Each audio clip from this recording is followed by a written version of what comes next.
All right, everybody, we are back on the Peter Schiff Show. Tom Woods in for Peter, joined right now by Thomas DiLorenzo, a great hero of mine, economic historian, economist, historian, all these things put together. He's written, of course, The Real Lincoln, which was an absolute sensation when it came out over 10 years ago. And right now, in addition to his dozen or so other books, he's got a brand new volume called Organized Crime, The Unvarnished Truth About Government. He teaches economics at the former Loyola College, now Loyola University in Maryland. Tom DiLorenzo, welcome to the Peter Schiff Show. Hi, Tom. I want to start with labor unions, because unionism is really going out the door here. I mean, it is on its way out in terms of numbers. But even still, I think kids in school learn about unionism, and you are basically teaching the exact opposite. So can you elaborate on this? Well, Ludwig von Mises once wrote that the main purveyors of the anti-capitalistic mentality of his day were labor unions. And so if you're wondering why so much effort is being made to keep the whole labor movement mythology going, I think that's one of the reasons for it. But yeah, you're right. The private sector is only, I think, 6 or 7% of the workforce is unionized. But in the government sector, of course, I think it's more like 55 or 60%.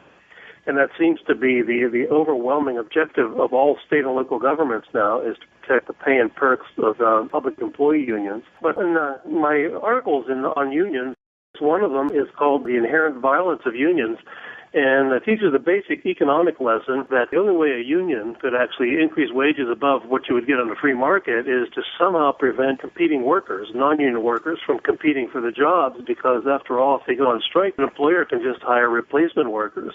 And so I quoted a long study by the Wharton School at the University of Pennsylvania on the history of union violence in America, and it's something like a 600-page book.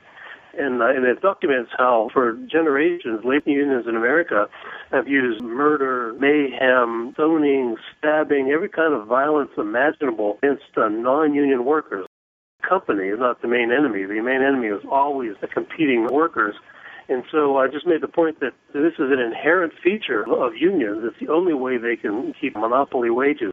The government exempts them from the antitrust laws, and they're even exempted from a lot of forms of violence that you and I would be prosecuted for, as long as they do it in the name of improving wages and working conditions.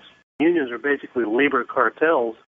But, Tom, we could say, though, that, well, this is all very unfortunate, these aspects of unionism, but the fact is that if we didn't have unions, employers would have no incentive to pay people more than 10 cents an hour. And so, yeah, we have to take the good with the bad. I mean, for example, we had much more unionism in the past, and workers seem to be making more progress than they're making now without unions. So, what would you say to that?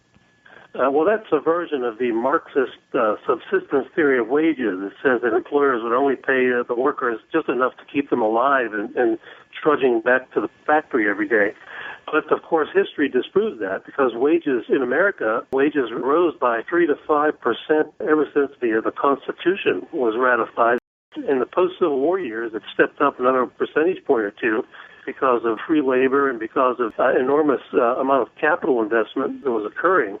And so if you look at history, we see the improvement of wages and working conditions and a reduction in hours worked that happened for generations before unions had any real effectiveness or before government came in and passed any laws. And so you need to understand that the main cause, as economics teaches us, of rising wages in history has been capital investment.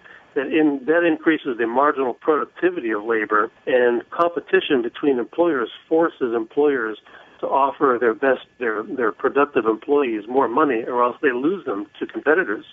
It's not that they became charitable, but competition forced them to raise wages in order to compete. The actual history, the American economy, disproves that particular myth about labor unions.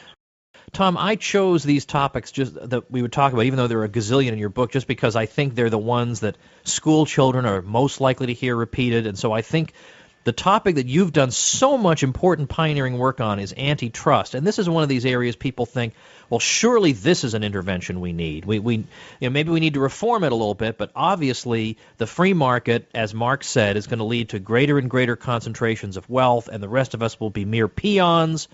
How do you deal with people who are stuck in that kind of mentality?